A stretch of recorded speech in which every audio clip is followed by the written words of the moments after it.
Take your Bibles this morning and turn with me to the second chapter of Ecclesiastes as we continue our search for meaning.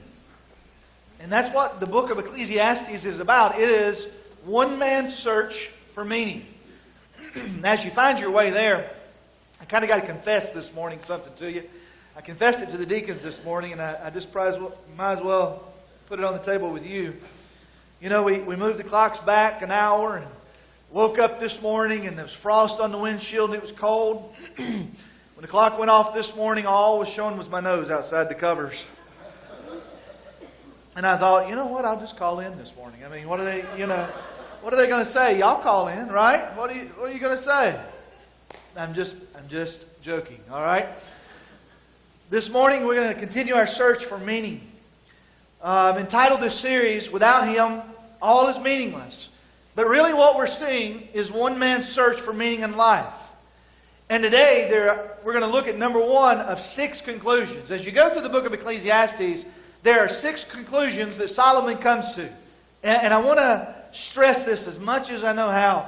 You really need to understand these 6 conclusions. If not, you might be like Solomon and squander your whole life. Because he did. What a shame to squander what God has given us. So let's look at gaining a fortune, yet losing everything this morning. So we're in the second chapter of Ecclesiastes. I want us to begin in verse 12, and we'll go to the end of the chapter. And I hope you have a Bible and a way to mark it, because there's 2 verses in here that I don't think a lot of people know exist in the Bible, and they're very important. Okay? Verse 12, and so I turned to consider wisdom and madness and folly. For what can the man do who comes after the king? Only what has already been done. Then I saw that there is more gain in wisdom than in folly. And as there is more gain in light than in darkness, and the wise person has his eyes in his head, but the fool walks in darkness. Yet I perceived that the same event happens to all of them. Then I said in my heart, what happens to the fool will happen to me also. Why then have I been so very wise? And I said in my heart that this also is vanity. For of the wise as of the fool, there's no enduring remembrance. Seeing that in the days to come, all will have been long forgotten. How the wise dies just like the fool. That'd be important there. And so I hated life, because what is done under the sun was grievous to me. For all is vanity and striving after the wind. I hated all my toil, in which I toil under the sun, seeing that I must leave it to the man who will come after me. I'd underline verse 18. There's actually 3 verses in here I don't think most of the world, particularly America, knows. And who knows whether he will be wise or fool? You thought you were leaving an inheritance for who you chose, didn't you?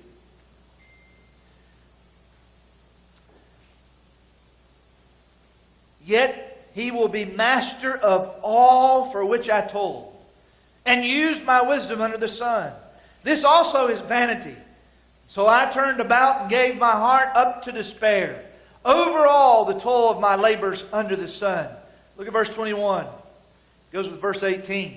Because sometimes a person who has toiled with wisdom and knowledge and skill must leave everything to be enjoyed by someone who did not toil for it. This also is vanity and a great evil. What has a man from all the toil and striving of heart with which he toils beneath the sun? For all his days are full of sorrow. Sound like Job. And his work is a vexation. Even in the night his heart does not rest. This also is vanity. Therefore is nothing better for a person than that he should eat and drink and find enjoyment in his toil. This also I saw is from the hand of God. For apart from Him, who can eat or who can have enjoyment? Here's the 3rd verse, verse 26. For to the one who pleases Him, God has given wisdom and knowledge and joy. But to the sinner, He has given the business of gathering and collecting, only to give to one who pleases God. This also is vanity, and striving after wind. What is Solomon saying here? Now I know it's poetic language, but it's worth diving into and understanding because some of it was very clear to you. You can't take it with you. Neither can you leave the joy to others of it. Now, I'm going to explore that a little bit. You ought to write that down. But it's interesting. Let me kind of sum it up for you. Here's what Solomon's saying. One writer summed it this way: the mindless, shallow hedonism that seems to be the way of our society is heading a restless search for instant gratifications, trivial pleasures that leave no lasting satisfaction, let alone fulfillment. TV appears to me to be feeding rather than following this trend, although its bosses will always say that they are giving the public what it wants. A decadent media culture of soap operas, doco soap operas, quiz games, police action, cooking shows, home makeovers, football, pornography, and other expressions of the current intellectual and aesthetic development of modern society. What does all that mean, Pastor? We are all pursuing that which does not bring joy. And we're pursuing it with all we are. As you look at Solomon, you say, well, why should I look at Solomon and listen to him? Remember, there's 6 conclusions that he comes to. If you don't write down and heed these 6 conclusions, you know what that tells me? It tells me that you're going to end up, when you evaluate your life, just like him, to have squandered it. What was his credentials? Very few of us have the credentials or the ability to evaluate life the way he did. Listen to his credentials. These also are his pursuits of life. He was a politician. He was a public leader, an educator, a zoologist, biologist, economist, and he did all of those things. He tried every one of those things to try to find some kind of peace, happiness, and joy in life. And here's what he found. Pleasure and riches have no lasting value. Here's the context. Here's his life. It's empty. But here's the thing I need you to understand. Without Jesus, all of life proves to be shallow and empty. Solomon had tried everything. But you notice he keeps saying, under the sun, under the sun, under the sun. What that means is, apart from God. Here's what I need you to understand. Apart from God, none of you possess anything that will really bring meaning to life. There's nothing apart from God. There's nothing on this earth you'll ever possess to bring lasting peace, joy, and satisfaction and contentment. So when Solomon says under the sun, and he says, I tried all this toil under the sun, he means apart from God. As you look at the context there, here's what's interesting. In verses 4 through 9 that we looked at last week, Solomon lays out all of his accomplishments, and he says, I was number 1 in the Fortune 500 group. Yet there was no meaning in it. I find that interesting because several years ago, Tiger Woods was number 2 in the Fortune 500 group. And when he was number 2, we lived in Pinehurst. Those of you that know anything about golfing, it's one of the golfing meccas in the United States.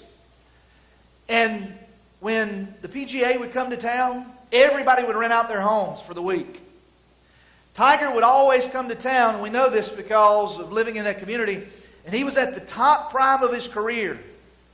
And he would come to town and he would rent a house for the week at $1.5 million and trash the place. You see, while all of you thought, and I would, you'd watch on TV and they talk about how Tiger had everything together. Well, he was not together. But he had everything. He was at the pinnacle of his career. Had everything. But it wasn't enough.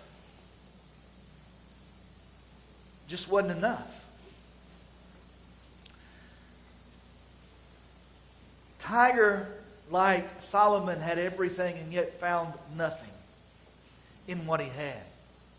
Look at verse 10. Listen to verse 10.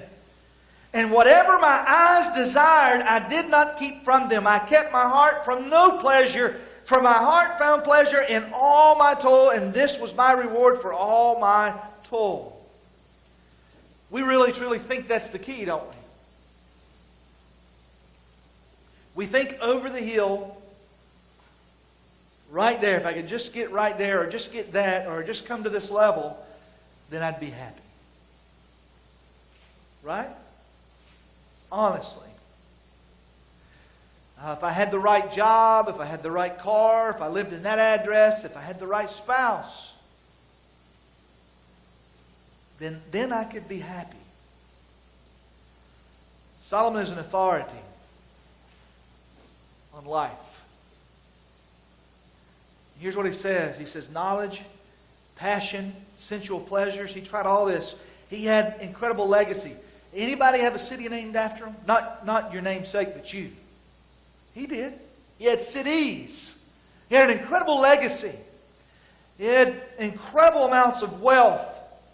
He went from pleasure to project, to possession, to properties. And he went from laughter to leadership. He went all the way through the gamut.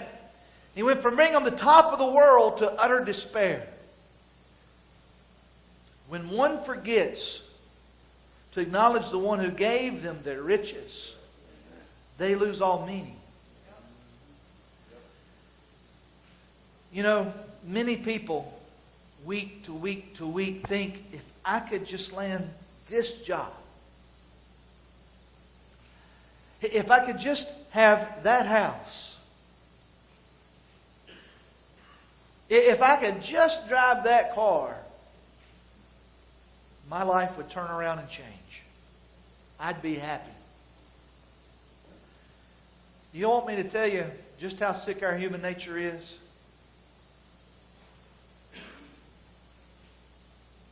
Anybody know anything about selling cars? You know why they produce that new car smell, don't you? I worked in the automotive production industry. They do not smell like that coming out of the factory. They put that new car smell in them because our human nature is so sick, it puts us in a spell.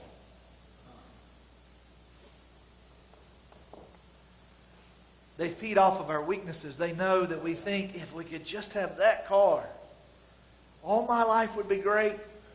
And it is for a week until the old lady at the shopping mall takes the side out of it, right?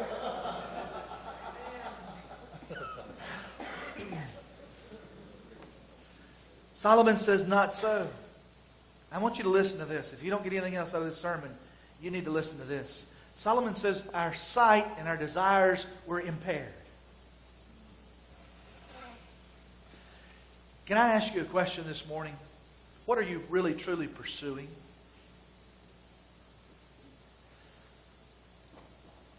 He says, if we think this or that will bring us happiness, that our sight is impaired. What are you truly pursuing? Be honest with yourself. Yesterday, one of my favorite authors, Tim Keller, put this up, and I want you to think it through. He says, you don't get to decide to worship. Everyone worships something. The only choice is what to worship. The atheists worship. You can't help it. You were created to worship. You created in the image of God, and you worship something. That's why sometimes I'm against we're going to go get our worship on. Let me follow you around all week and see what your worship's been on. Because I tell you, getting excited in here is not getting your worship on.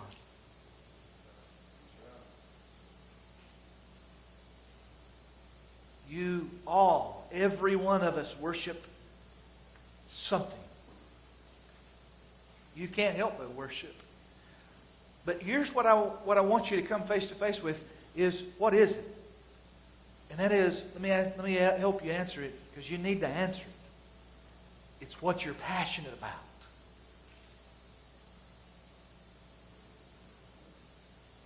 And what he found was, see that when I read you verse 10 and he said, I didn't keep anything from myself.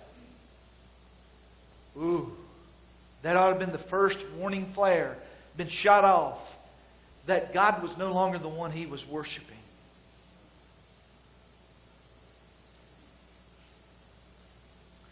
And you would think, here he comes to the end of his life. You know, we have this misconception. I've seen it so much in church. We have this idea that age equals maturity. But what you find is age does not automatically equal spiritual maturity. He was much wiser in his youth than he was in the latter part of his life. There's no question his walk was closer with God when he was younger. Here's my question. As you're evaluating what it is I worship, are you closer today with God in your walk than you were last year at this time? Where is your walk? What direction are you walking? That's the question you've got to ask yourself. You see, sin clouds our judgment. The issue is not how long have you been walking with God. The issue is, where is your walk right now?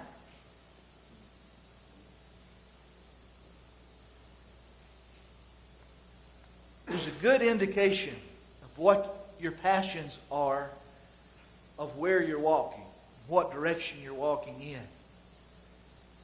in. You really need to ask yourself this and evaluate it. What is your attitude toward God? Other believers? What are your goals? See, your goals in life, they tell you what direction you're walking in and who or what you're really worshiping. What are your goals in life? Do you look around and say, isn't there more to life? There has to be more to life? Is there more to living? See, the reality is, several years ago we talked about midlife crisis. And what midlife crisis is your passions and your pursuits are other things than God, and you come up the mid of your life and you realize, oh my goodness.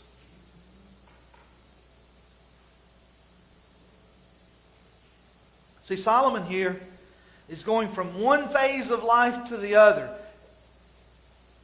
He's taking us through the phases of life. And you may be too, some of you may be too young, or some of you know exactly what I'm talking about, but life has different phases. Where have you spent those phases? To whom worshiping in those phases? You know, is Christianity just one more of those phases that you've added? You know, I got kids, they ought to be in church. Or, you know, I'm expected to be in church. Where are you?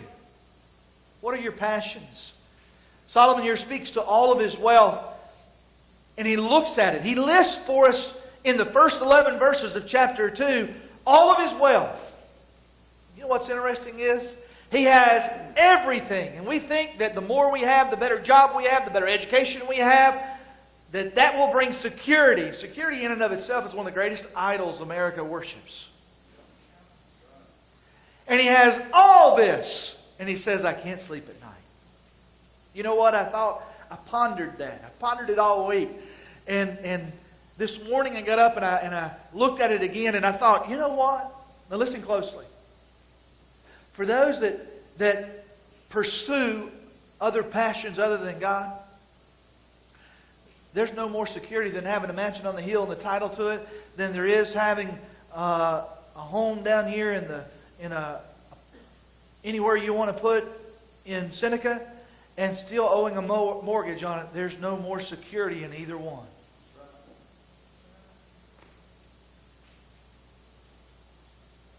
He has all those things he listed. He has commerce, he has houses, he has servants, he has gardens, estates, singers. And deep down, none of it satisfied him. He had no security in those things. No satisfaction from those things.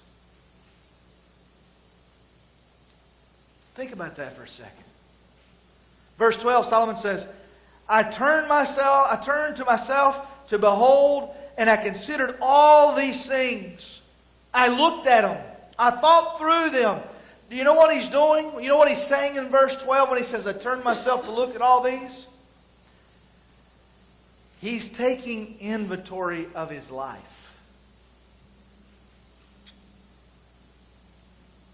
Have you ever really taken inventory of your life?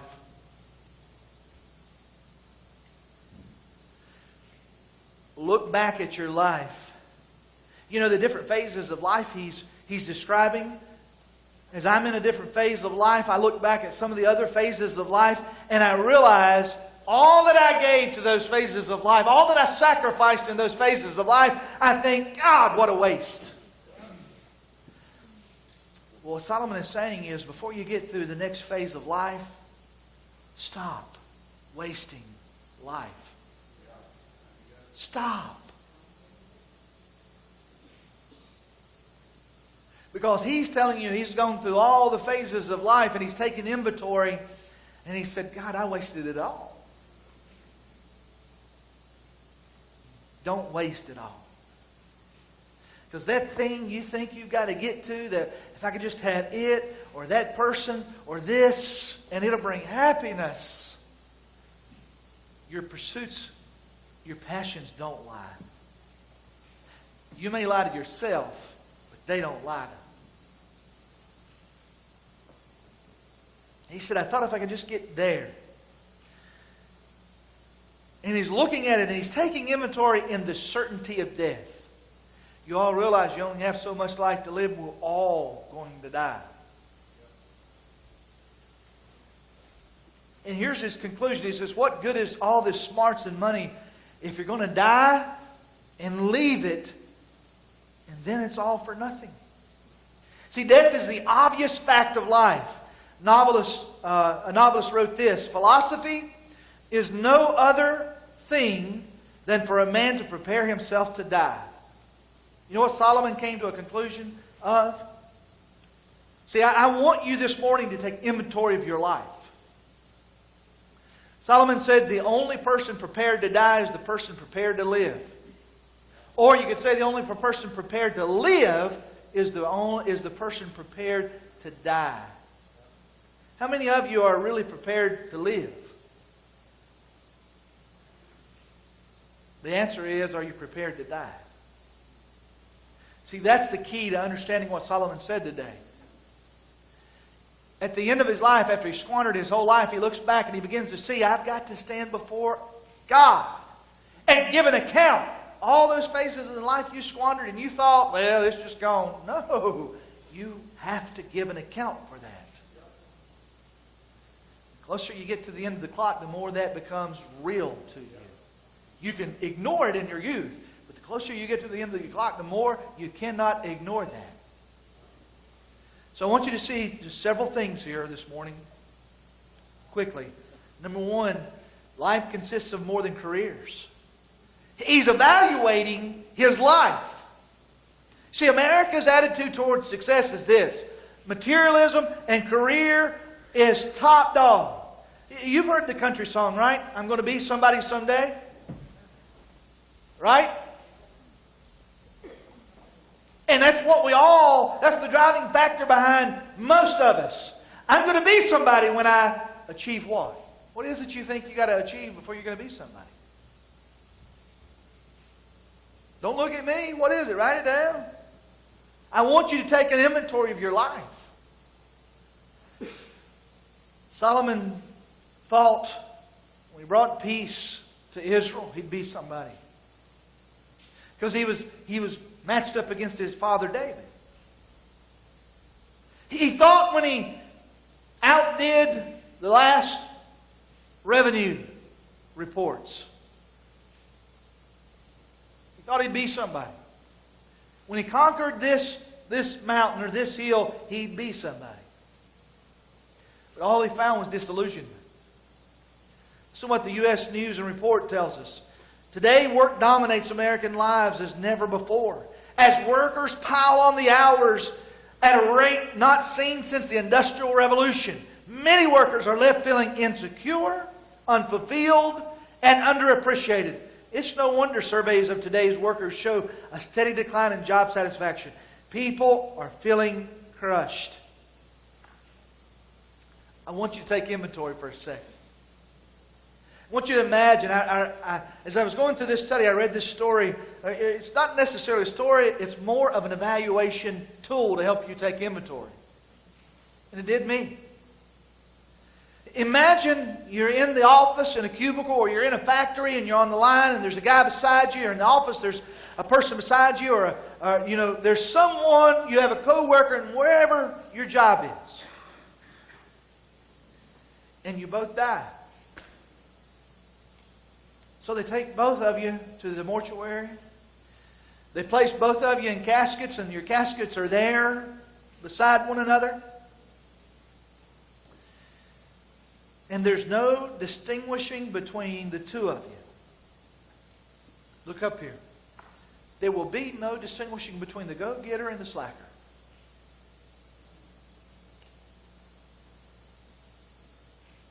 What are you living for? What are you living in life for? What are you pursuing? Harry Ironside, a great preacher from years past, said, "Death is the great leveler of all men. Whether rich or poor, wise or foolish, powerful or weak, renowned or obscure, no one can rise above it, cheat it, or escape its eventual claim on life."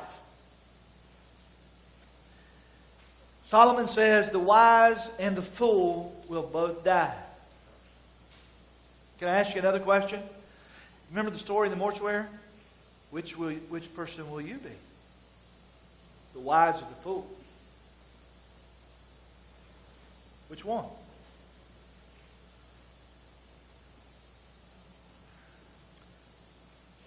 He says the wise man and the fool die. He says, what good is wisdom? Here's the answer. The wise man sees death coming and prepares for it. The fool is caught in the darkness and caught unprepared. He gives there in verse 12 a description of the fool for us, if you're wondering as you take inventory. He says, "For what can the man do who comes after the king?" For what can the man do that comes after the king? Can I ask you a question? Who are you measuring yourself against? Is it a sibling? Are you measuring your success against a sibling? Is it your neighbor? Is it your father? Who are you measuring success in life against? Can I tell you? Unless you evaluate things according to God's success, His standard,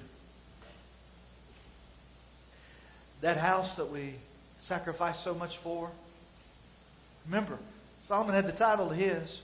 He had no more security than the person who had just bought theirs and still owed the mortgage coming. I love it when people come and say, I've seen it over the years working with people and their finances, and they'll say, "Oh, we bought a house, we own a house, we own a house." No, BB&T owns the house. And you. And Solomon says, there's no more security in that mortgage note for the one who owes than the one who claims to own. What is it you're depending on in life?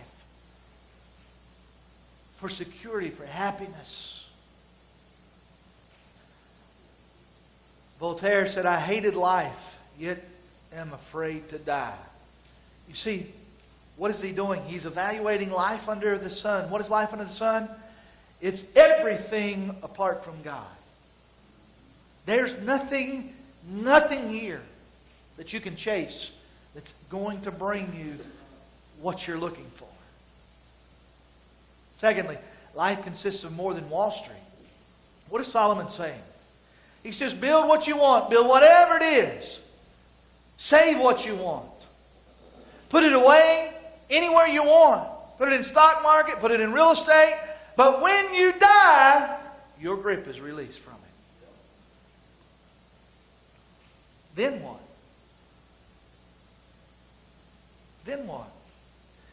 Now, He's not saying to be irresponsible. I'm full aware of what Proverbs says. A good man leaves an inheritance to his children's children, but the sinner's wealth is laid up for the righteous. Heard that before? You know, I've found there's better things than land and property and notes to leave my children and grandchildren. But remember, he says you can't leave wealth. And let me tell you something. Listen, look up here for a second. We talked about this. We just came off of a deacon's retreat, and we talked about it. This has been stuck in my head. The book of Ecclesiastes led to what we studied this week. I served Golden Gate Seminary, and I worked with, couldn't tell you how many millionaires and billionaires, helping estate planning. And I watched so many people sacrifice for so much to pass it on to their children. Can I be honest with you this morning? Look up here. You can't pass on joy and happiness through property or possessions. Can't do it. The writer of the Phantom of the Opera, his father left him a fortune. The writer abandoned his career and in a year was homeless. Squandered it all. See, death strips us all of our assets. What are you leaving? You're going to leave whatever you're pursuing right now. And let me ask you this. That'd be worth writing down. That was worth your trip to church this morning through the cold and the snow and 10 miles uphill, right? It wasn't my house when I came out. It's for all I couldn't see through the windshield. This is worth your trip. What are you leaving to your children? What assets?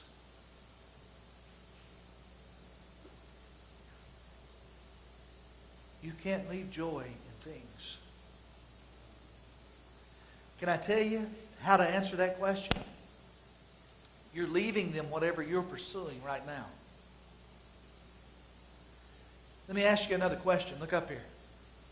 Are you happy and satisfied in life? Do you have joy? If you don't, why do you think you're going to be able to leave it to them with what you're leaving them?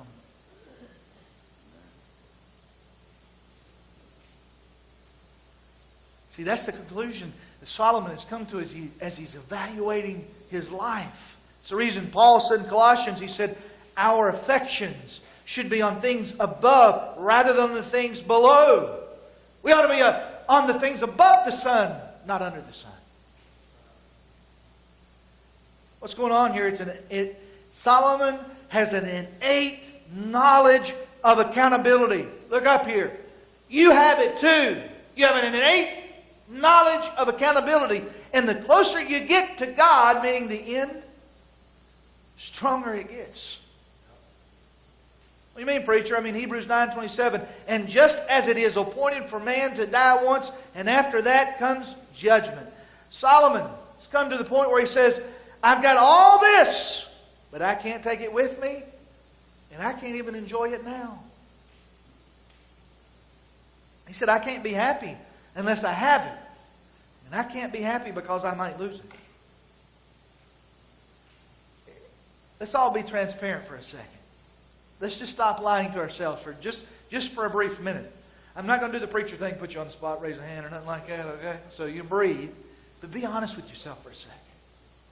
Be honest.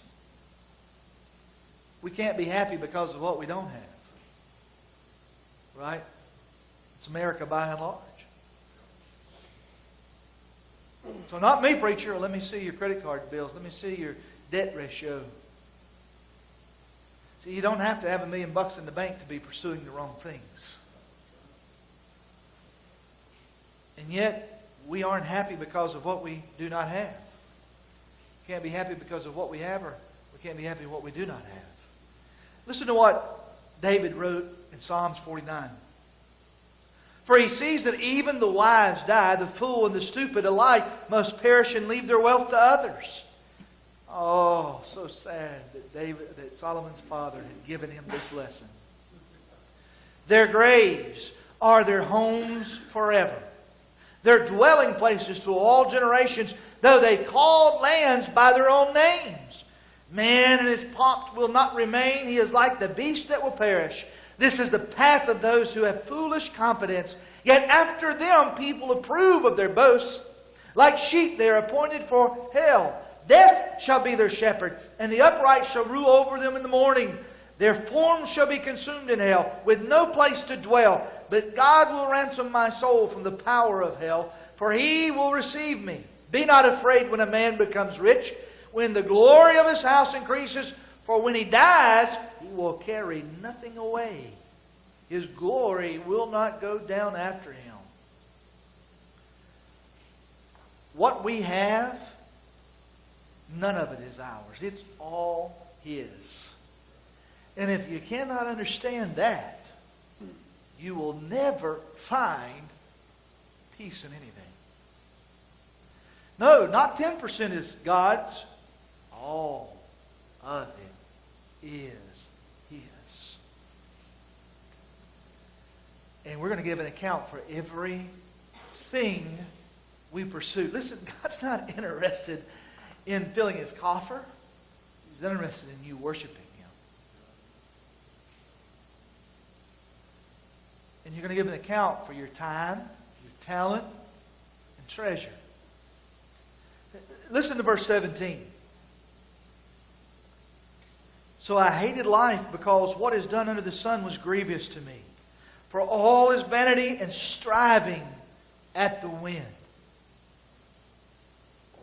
I have a rule in life that whenever God puts something on my heart to give to somebody, I do. Not just in the church. Whatever it is. Church, inside or outside. Why? Because I don't want to be like Solomon. Solomon says, I hate life because I can't keep everything to myself. You see, when God puts something on my heart and I give it, I get so much more satisfaction out of trying to keep it. Because I know God's put it on my heart to give it. Because I naturally don't just wake up in the morning and say, I think I'll be charitable this morning. I'm like the rest of you. I want to keep it all to myself. That's a beast we all must fight. Because all human nature is just like Solomon. What did Solomon say? He said, I want it all. I want it now. I want it for myself only. And I want it forever. There's only one way to keep that beast at bay.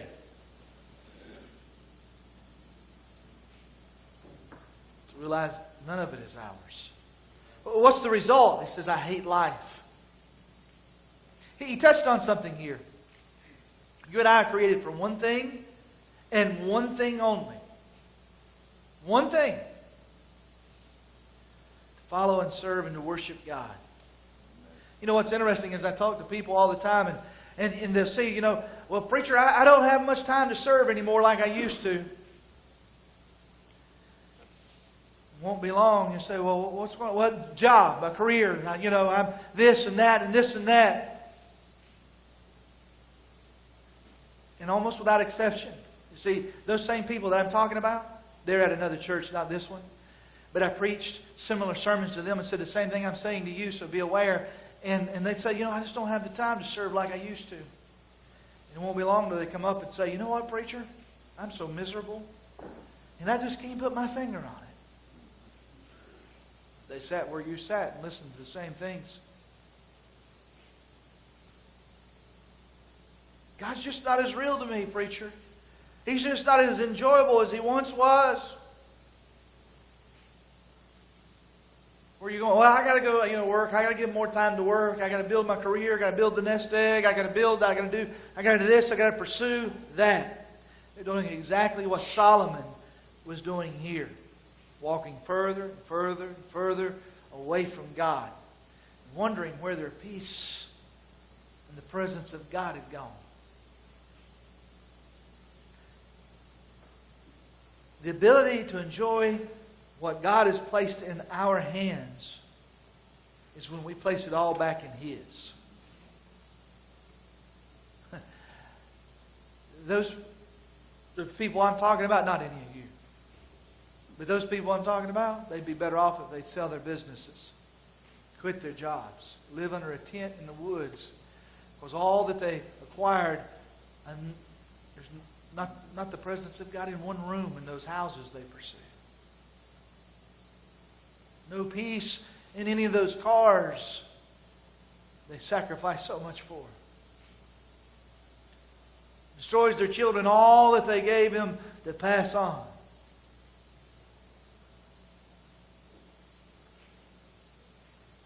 Don't let the things God's given you cause you to walk away from Him to keep them.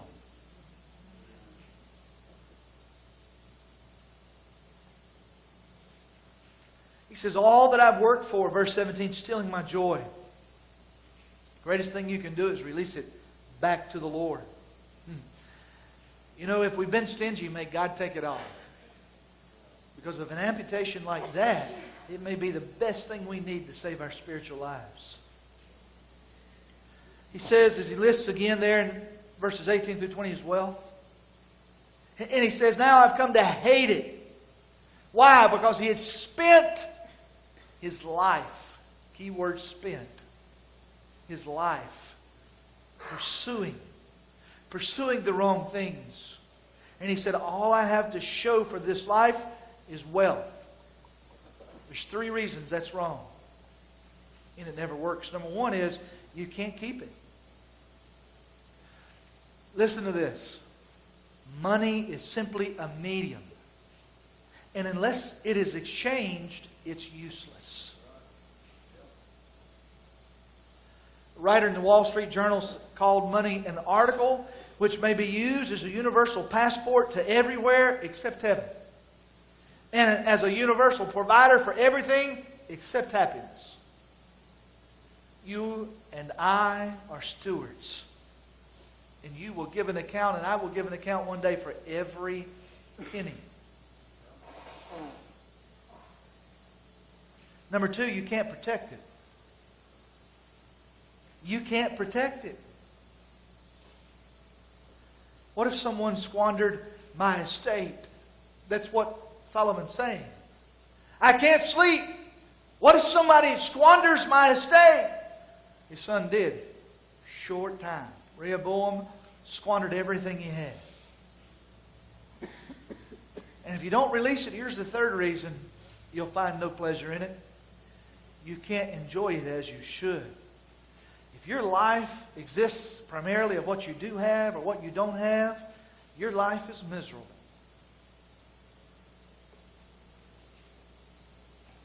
Do all the work you do through life. Look up here. We are all going to leave it to someone. But remember, you cannot leave joy and happiness with it. See, that's the lie that most of the people I've dealt with finances, they're going to leave it to their kids. Leave it to their kids. I'm not saying it's evil to leave your kids something. Do you think you're leaving joy and happiness? The only way to leave joy and happiness is to leave your faith. An example.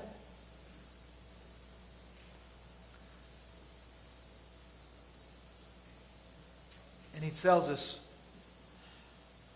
that the work you do, all this is for nothing. Can I ask you a question? Are you losing sleep over what you have or you don't have? Even if it's acquired wealth, whatever it is, do you lose sleep over trying to keep it? Do you spend time thinking about what you can give to Christ or how to get more? See, you're taking an inventory of your life. You are taking inventory of your life. Do you spend more time thinking how you can honor God or get more? These are important questions. Do you spend more time with your bank book than you do your Bible?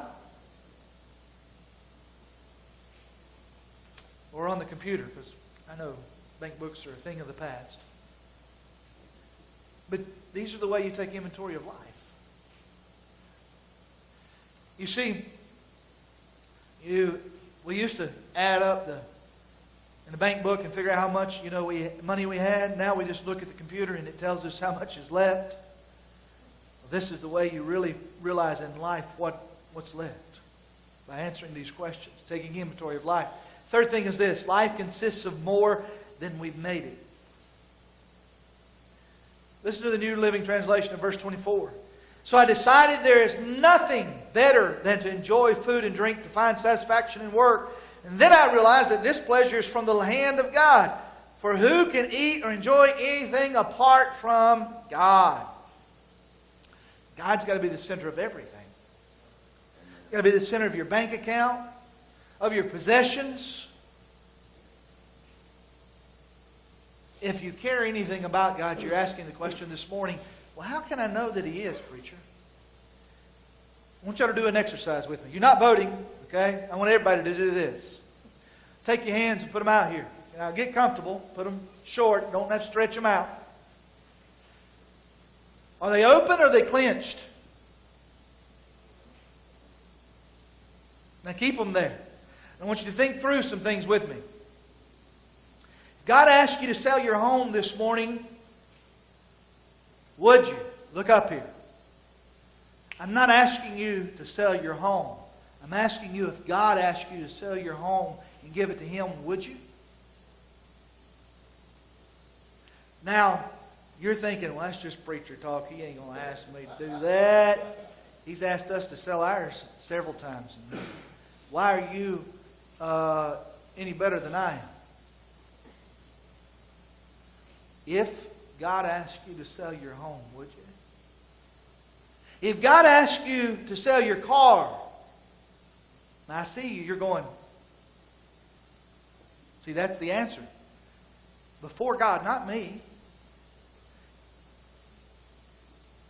Would you sell your car, give it to God?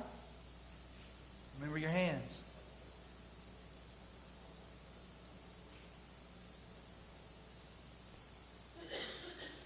Closed book. Don't cheat with the guy beside you, all right? God asked you to be a missionary. Go to Africa, would you? Hands, come on, hands. Don't put them up, put them up.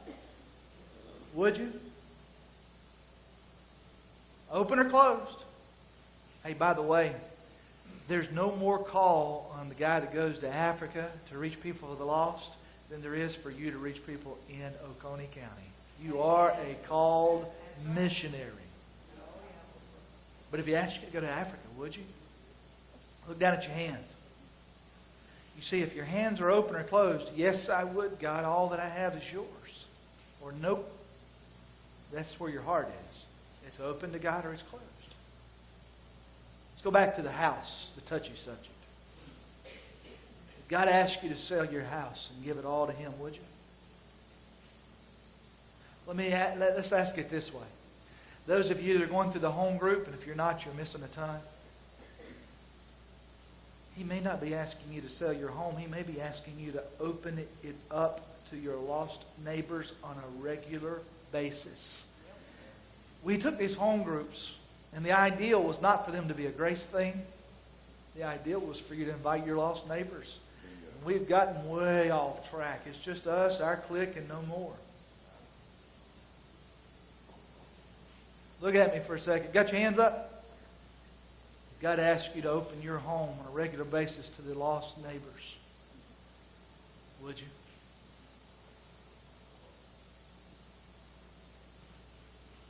Who?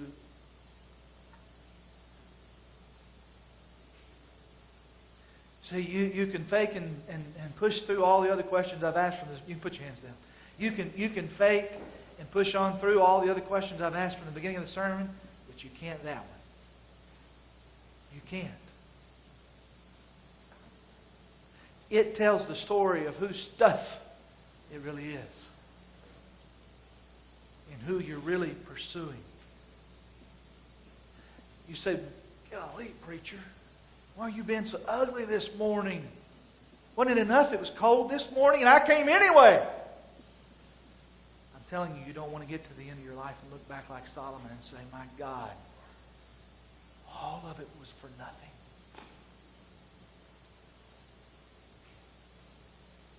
All of it was for nothing.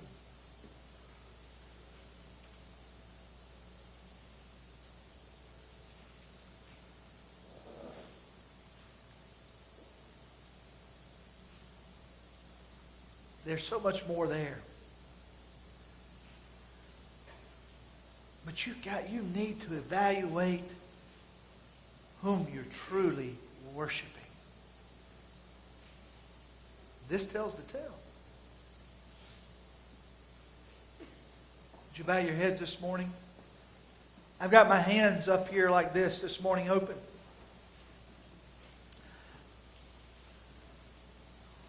But what I want to ask you is this. Is your heart open or closed? Your heart open or closed? You see, I believe God is really asking this church to open our homes to this community. I hope that some of you may not understand what I'm talking about, but if you went through our home groups, this 5th session, it explained it. It explained the problem today in Christianity. We're not really pursuing lost people. We're pursuing other church members. And that's all we're doing in the Christian community in America. And the reality is, until we open our homes and our hearts to our lost neighbors, people say, well, preacher, when are we going to feel grace back up? When are you going to open your home and your heart to your lost neighbors? I'm challenging you, Grace. It's great that you opened your homes to Grace members, but I expect no less out of you. You're a great group of people. But I'm challenging you this morning to walk out of here with your hands open and all that God's given you offered back up to Him. I'm challenging you right now. I'm challenging you to commit to opening your homes intentionally to lost neighbors on a regular basis. What, Pastor? No less than a month. Once a month, open your homes to your lost neighbors. You say, preacher, do you have any idea what you're asking? Yeah. I'm asking you to pursue the heart of God. To pursue the lost in this community. That's the heart of God. That's the passion of God. Are your hands open or are they closed? See, I ask you, would God ask you to sell your house, would you? Well, you're not going to say no in church, I know. If God asked you to sell your car and give it to somebody, would you? Well, you're not going to say no in front of people in church. But if you're really sincere about all those things and they really are 100% God's, I'm challenging you right now to open your homes intentionally, no less than once a month to your lost neighbors. You say, well, I don't know them. I know. That's the kind of the idea. God doesn't know them either.